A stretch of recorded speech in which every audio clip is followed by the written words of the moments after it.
Welcome back to my channel. आज हम start करने वाले हैं टाटा टेक्नोलॉजीज के स्टॉक को डिटेल में हम यहाँ पे देखने वाले हैं कि इसके फंडामेंटल्स क्या है, इसका टेक्निकल चार्ट हमें क्या बोल रहा है एंड इसका बिजनेस भी हम देखने वाले हैं क्या है। तो पहले इसका हम यहाँ पे चार्ट देख लेते हैं। तो इसका यहाँ पे आईपीओ आता है नवंबर 23 में, देन सेम डे इसने लाइफ टाइम हाई लगाता है 1400 का, ठीक है।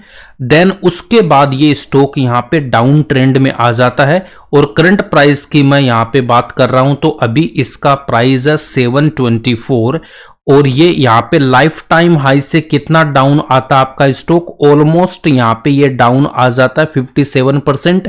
एंड करंट प्राइस की बात करता हूं तो अभी भी ये 48% यहां पे मेरा लाइफ टाइम हाई से डाउन है। अगर इस स्टॉक की अगर मैं बात करता हूं, अगर हम यहां से इसमें ट्रेड लेते हैं तो अगर ये वापस लाइफ टाइम हाई तक जा रहा तो 92% का गेन है। एंड यहाँ पे इसमें एक यहाँ पे हमारा टारगेट और रहेगा जहां से इसने गिरना स्टार्ट किया था, यहाँ पे थोड़ा सा ऊपर गया था। यहाँ पे 1 मिनट में आपको दिखा देता हूं, यहां से जो रैली आई थी वो ऑलमोस्ट 14-15% था, ज्यादा नहीं है। अब यहाँ पे देखो, अगर इस टारगेट के लिए अगर हम जाते हैं तो ये हमारा शॉर्ट टर्म का टारगेट होगा जो कितना परसेंटेज गेन देगा, 56%। और यहाँ पे एक टारगेट है 92% का। तो क्या हमें यहाँ पे इसमें ट्रेड लेना है नहीं लेना है वो हम बाद में देखेंगे। आपको भी थोड़ा सा यहाँ पे होमवर्क आपको देखना पड़ेगा, क्या क्या सोर्सेज है मैं सारे आपको यहाँ पे बताने वाला हूं। तो देखो, आईपीओ प्राइस से बहुत नीचे अभी स्टॉक के ट्रेड कर रहा है, तो ये डेफिनेटली हमारे लिए वो एक बहुत अच्छी अपॉर्चुनिटी है। और ऐसे बहुत सारे स्टॉक्स हैं जो आईपीओ के बाद डाउन आते हैं और उसके बाद वो 3-4 टाइम्स यहाँ पे नेक्स्ट 2 to 3 ईयर्स में हो जाते हैं। तो अगर ये गेन मुझे अगर नेक्स्ट 2 to 3 ईयर्स में भी आ रहे हैं तब भी मेरे लिए बहुत अच्छे यहाँ पे गेन है। तो 2 से 3 साल के लिए आपको इन्वेस्टमेंट यहाँ पे इसमें करके रखना है मिनिमम। अब इसके बाद में एक बात और आपको बताता हूं, 3% से ज्यादा पैसा नहीं लगाना है। अपॉर्चुनिटी चाहे कितनी अच्छी हो बट 3% से ज्यादा पैसा नहीं लगाना आपको बिल्कुल भी। अब इसके फंडामेंटल्स एक बार हम यहाँ पे देख लेते हैं। तो अभी ये 724 पे ट्रेड कर रहा है स्टॉक। देन उसके बाद में ये हमें डिविडेंड भी देता है। डिविडेंड के लिए एनएससी की वेबसाइट पे आएंगे, कॉर्पोरेट एक्शंस पे आऊंगा तो यहाँ पे पूरी हिस्ट्री मुझे दिखाई दे देती है कब कितना क्या क्या इसने डिविडेंड दिया है। देन उसके बाद आरओसी आरओ इसके शानदार है। ओके, इंडस्ट्री का पी 32 है बट स्टॉक 42 है। अब इसका पी हम इसी के स्टॉक से जब मैं कंपेयर करने जाता हूं तो मैक्सिमम पी इसका कितना 59 है और उससे ये काफी नीचे अभी ट्रेड कर रहा है। तो ये हमें एक अच्छे खासे प्राइस पे अभी अवेलेबल है। ओके, अब इसका क्वार्टरली रिजल्ट में देख लेता हूं। तो Q1 की अगर मैं यहाँ पे बात, यहाँ पे देखो जून 25 को जून 24 से कंपेयर करेंगे तो सेल्स ऑलमोस्ट सेम है, ज्यादा यहाँ पे डिफरेंस है नहीं है। बट यहाँ पे प्रॉफिट में ज्यादा डिफरेंस है। क्यों है? यहाँ पे मार्जिन 18% थे, यहाँ पे 16% है, उसकी वजह से। तो ऑलमोस्ट मेरा फ्लैट क्वार्टर यहाँ पे गया है। करेक्ट, ठीक है जी। आगे आ जाते हैं।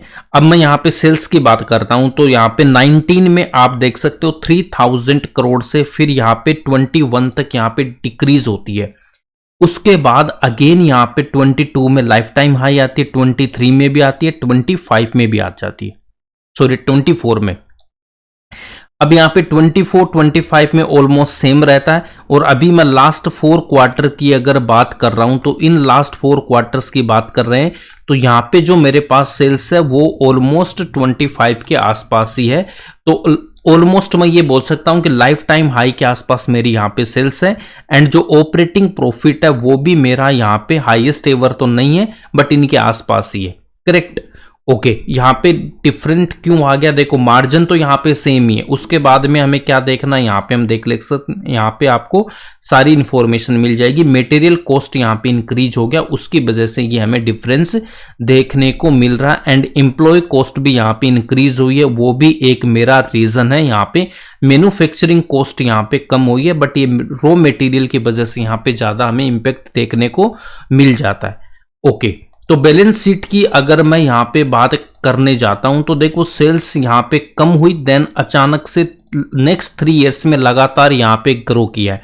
देन अभी ये वापस क्या सेम है, तो ये कम ज्यादा होती रहेगी। ये कम है तभी हमें यहाँ पे ये अपॉर्चुनिटी मिली है। अगर ये हाई होती रहती तो हमें अपॉर्चुनिटी यहाँ पे नहीं मिलती। ठीक है, ओके। तो ये कम ज़्यादा ये रिस्क तो यहाँ पे रहता है किसी भी बिजनेस की। अगर हम बात यहाँ पे करने वाले हैं तो यहाँ पे आप देख सकते हो जो प्रॉफिट बिफोर टैक्स है मेरा, वो भी यहाँ पे कम ज़्यादा हो रहा है। अभी 934 है, वो मेरा हाईएस्ट एवर है। 934 कहीं पे भी नहीं है प्रॉफिट बिफोर टैक्स, आप देख सकते हो। 685 यहाँ पे आफ्टर टैक्स आ रहा है, तो ये भी मेरा हाईएस्ट एवर यहाँ पे प्रॉफिट है। उसके बाद मैं यहाँ पे आ जाता हूं नेक्स्ट, इसके हम बैलेंस शीट पे देखते हैं तो इसके पास खुद के पास पैसे कितने, 3500 करोड़ के आसपास है। डेट यहाँ पे 237 करोड़ है, डेट भी यहाँ पे इन्होंने कम किया हल्का सा। और यहाँ पे फिक्स्ड एसेट मेरे यहाँ पे हाईएस्ट एवर है। उसके बाद यहाँ पे चलते हैं शेयर होल्डिंग पैटर्न, एक बार हम देख लेते हैं। तो शेयर होल्डिंग पैटर्न में आप देख सकते हो प्रमोटर कितना 55.22 है, एफआईज है आपके पास में 4.87। तो एफआई यहाँ पे लास्ट क्वार्टर में यहाँ पे अपनी होल्डिंग इंक्रीज की है, तो एफआई यहाँ पे देखो नीचे के प्राइस पे, तो एफआई यहाँ पे बाइंग कर रहा है, डीआई भी यहाँ पे बाइंग कर रहा है। तो ये भी हमारे लिए एक पॉजिटिव सिग्नल है कि इनको यहाँ पे इस स्टॉक में वैल्यू दिख रही है। अब यहाँ पे पब्लिक के पास ऑलमोस्ट 37, अगर इसको लेता हूं तो यहां से मैं 2 और 13 हटा देता हूं तो मेरे पास कितना रह गया, 37 में से अगर मैं 3 हटा देता हूं तो मेरे पास यहां पे रह गया 34। तो 34% अभी पब्लिक के पास है, करेक्ट। तो 34% पब्लिक के पास है और रिमेनिंग जो मेरे पास यहां पे कितना रह गया 66% वो स्ट्रॉन्ग हैंड्स के पास है। तो अभी आप ये देख सकते हो कि 66 मेरा यहाँ पे स्ट्रॉन्ग हैंड के पास है, तो स्ट्रॉन्ग इसका शेयर होल्डिंग पैटर्न है और पब्लिक की होल्डिंग यहाँ से कम हो रही, ये भी हमारे लिए प्लस पॉइंट है। तो ये जो सारा का सारा स्टेक है वो किसके पास जा रहा है, स्ट्रॉन्ग हैंड्स के पास जा रहा है। एफआईडीआई ने लास्ट क्वार्टर में अपना स्टेक इंक्रीज किया है, ऑलमोस्ट कंपनी डेट फ्री है, हाईएस्ट एवर फिक्स्ड एसेट तो नहीं है, हाँ थोड़े से इससे कम है बट ठीक है उसके आसपास ही है। देन उसके बाद प्रॉफिट मेरा हाईएस्ट एवर है, सेल्स हाईएस्ट एवर के आसपास है, क्वार्टरली रिजल्ट मेरा फ्लैट है, डिविडेंड भी हमें देती है, रीजनेबल पी पे हमें मिल रही है। तो ये कंपनी यहाँ पे, अब इसका बिजनेस और देख लेते हैं। बैलेंस शीट यहाँ पे ठीक है, कोई दिक्कत नहीं, हर साल यहाँ पे प्रॉफिट इनका नेट प्रॉफिट ग्रो ही करता जा रहा है, ठीक है ओके। अब अगर इसका बिजनेस हमें देखना है तो इसकी वेबसाइट पे आ जाते हैं। तो वेबसाइट पे अगर आप आओगे तो इसके बिजनेस की अगर मैं बात यहाँ पे करने वाला हूं तो टाटा की कंपनी है, ये ग्रुप यहाँ पे शानदार है। ये यहाँ पे क्या करती है, इंजीनियरिंग एंड प्रोडक्ट को डेवलपमेंट की ये यहाँ पे सर्विसेज देती है। कौन कौन सी इंडस्ट्री में देती है आप यहाँ पे देख सकते हो। इंडस्ट्री इसका ऑटोमोबाइल है ना, heavy machineries and aerospace, in industries में देती है। अब यहाँ पे इनका काम क्या होता है, इनको आर&डी जितनी भी होती है, आर&डी मतलब इनका जितना भी डिजाइन होता है, आर&डी होता है, डिजिटल ट्रांसफॉर्मेशन होता है कि गाड़ी कैसे दिखेगी, ये सारे इसी के काम है। तो इसके जो अगर इसके क्लाइंट की हम यहाँ पे बात यहाँ पे करने वाले हैं तो इनका बिजनेस ये देख सकते हो, ये इंडस्ट्री है। क्लाइंट इनके बड़े बड़े जैगुआर जो आपको देख सकते हो टाटा की है, JLR, एयरबस, बोइंग जो आपने देखा होगा जो एरोप्लेन होता है बोइंग के, वो और भी कई ऑटोमोबाइल कंपनियां। क्या ये बिजनेस अभी ग्रो करने वाला है, क्या बिल्कुल करेगा। यहाँ पे बिजनेस में कोई दिक्कत नहीं, जैसे ईवी आ रही है तो ईवी में भी इनको बड़ा फायदा होगा। क्यों होगा कि ईवी कंपनियों को डिजाइन एंड R&D की जरूरत पड़ेगी और वो ये कंपनी सर्विस यहाँ पे देती है। ग्लोबल वाले जो इसके क्लाइंट्स है वो भी अच्छे अच्छे, एयरबस हो गया, इस टाइप के बड़े बड़े क्लाइंट इनके पास ऑलरेडी है। डिजिटल ट्रांसफॉर्मेशन का मीनिंग क्या, मैन्युफैक्चरिंग एंड ऑटोमोबाइल सेक्टर में AI एंड डिजिटल टेक्नोलॉजी की मांग डे बाय डे इंक्रीज हो रही है। तो बिजनेस यहाँ पे इसका शानदार है, इसमें कोई प्रॉब्लम नहीं है। अब आपको क्या करना, इस वेबसाइट को एक बार अच्छे से देख लेना, अबाउट में भी आके देख लेना, तो यहाँ पे आपको सारी इनकी इंफॉर्मेशन मिलेगी। दूसरी इंफॉर्मेशन कहाँ से लेना, डॉक्यूमेंट्स में आ जाना और उसके बाद फाइनेंशियल ईयर इसको आप देख लेना। देन ये जो PPT है इन दोनों को अच्छे से रीड कर लेना, आपको सारी इंफॉर्मेशन इनमें मिल जाएगी कि इनका क्या क्या बिजनेस है, ठीक है, और क्या क्या नए डेवलपमेंट इनके यहाँ पे हो रहे हैं। तो आई होप बिजनेस आपको समझ में आ गया। अब आते हैं इसके चार्ट पे दोबारा। तो देखो 3% से देखो बिजनेस इसका शानदार है, फ्यूचर में इसकी डिमांड रहने वाली है, इसमें तो कोई प्रॉब्लम नहीं है। स्टॉक भी अभी काफी नीचे ट्रेड कर रहा है, तो ये हमारे लिए डेफिनेटली एक अपॉर्चुनिटी है। 3% से ज्यादा आपको पैसा नहीं लगाना है। अब इसमें क्या करना, अगर किसी ने कहीं ऊपर इसमें बाइंग की होगी कहीं पे भी, अगर वहां से आपका स्टॉक मिनिमम 20% डाउन है, वो 20 भी हो सकता है, 25 हो सकता है, 22 हो सकता है, 30% हो सकता है, कितना भी हो सकता है, तब आपको क्या करना, एक डिफरेंट अकाउंट में 3% और इन्वेस्टमेंट करना है।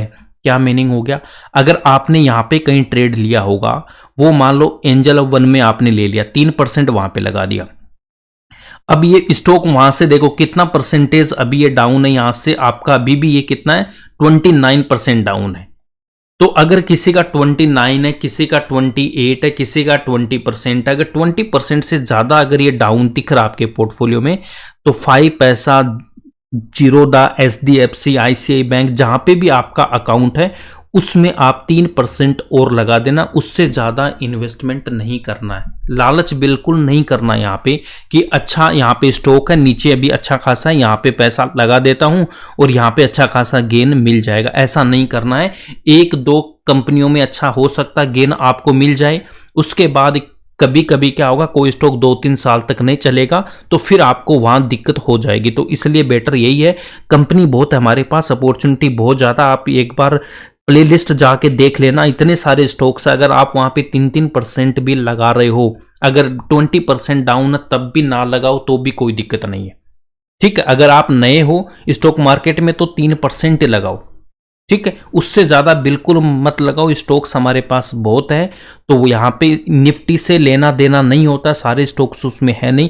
मार्केट ऊपर जाए नीचे जाए फर्क नहीं पड़ता, कुछ स्टॉक्स हमारे ऊपर रहेंगे कुछ नीचे रहेंगे, तो वो 3-3% रहेगा। तो आपका ऐसा होगा कि कोई स्टॉक ऊपर गया वहां पे प्रॉफिट मिलेगा, डाउन आ रहा तो जहां अपॉर्चुनिटी है उससे हम वहां पे ट्रेड नहीं ले लेंगे, ठीक है।